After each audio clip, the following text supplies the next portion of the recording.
i que per tant heu fet possible aquest projecte d'annexa aquest any en el seu dia a la síndrome de Rett i avui també això que és l'aventura d'aquest any que ve. Jo tinc la sensació, com el Màrius, que sobretot per les persones que estan en relació amb la discapacitat, que aprenen a estar sols, perquè la societat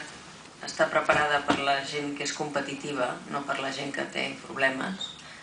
Ja des de que neixen els nens, aquesta experiència del Lucas, jo és que reia perquè és que era la sensació que tenim quan expliquem què ens ha passat a nosaltres, no? Aprens a viure sol, diguéssim, amb la teva pròpia dificultat, i aquest és un aprenentatge que fa molt més fort a la gent que lluita amb les discapacitats que no la gent que té una criatura disposada que triomfi a la vida. I cada vegada que té una patacada, perquè suspèn o una assignatura, té un drama familiar. La gent que aprèn a viure amb la dificultat, senzillament aprèn moltes vegades a superar tots aquests entrebancs sol i a ser feliç amb les poques coses que aconsegueixes, diguéssim, no? Malgrat això, la societat ha de tenir mecanismes per ajudar, i jo celebro que el teaming en aquesta casa comencés l'any que va començar, com moltes altres implicacions de la gent de la casa en d'altres coses, perquè sí que és veritat que quan estàs al capdavant d'aquesta casa te n'adones que molta de la nostra gent en les seves vides particulars estan implicats també. Potser ho té el fet que estan molt en relació amb el servei públic i tots ells estan implicats socialment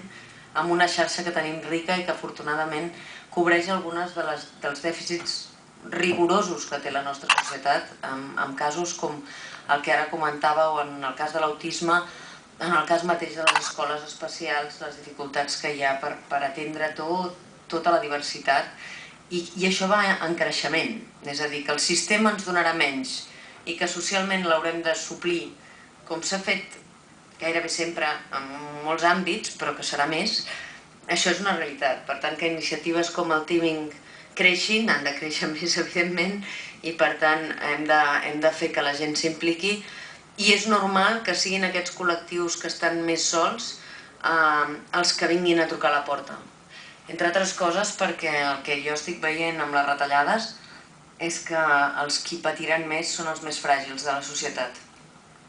els que tenen menys capacitat de queixar-se. I això és així, és un fet. Ja tinc prous indicadors per veure que això va cap aquí.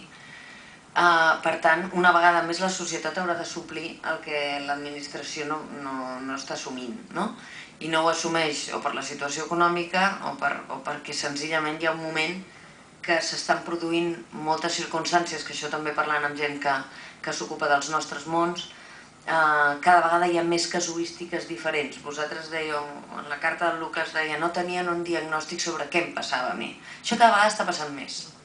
És a dir, si tens un diagnòstic i tens un camí, saps per on vas, però si no tens un diagnòstic, la desesperació és absoluta, perquè no saps exactament a quina porta trucar o com reaccionar, i això la societat ho està generant més. Vull dir, una de les coses que em deien l'altre dia en centres d'educació especial, que es troben que la casuística és tan diversa que es fa molt complexa la gestió de les diferents persones que estan necessitant atenció, no? Això també ens n'haurem d'ocupar socialment algun dia, no? De dir, bueno, què estem fent malament perquè surtin tantes variants de comportament social que acaben afectant traumàticament els nens i que realment això fa que al final estiguin en escoles especials, no? Perquè també està passant. L'autisme és una discapacitat, la síndrome de Rett és una altra, però més o menys amb moltes dificultats, però tenim un camí, però és que ara a més hi ha casos que són molt difícils de diagnosticar i això encara és més complex. Per tant, nosaltres com a servei públic tenim l'obligació, amb la nostra feina institucional, d'ajudar-vos a vosaltres i a denunciar la solitud en la que en aquest cas es troben els pares en circumstàncies com la vostra, que desgraciadament no només afecta l'autisme, sinó que afecta en general a moltes altres discapacitats, i com a organització en la suma d'un individu més un individu més un individu fa que el teaming sigui una realitat que a veure si aquest any us pot ajudar a tirar endavant aquest casal. Jo n'estic orgullosa i espero que que la casa reaccioni bé, tot i que està fent molts sacrificis en tots els àmbits i que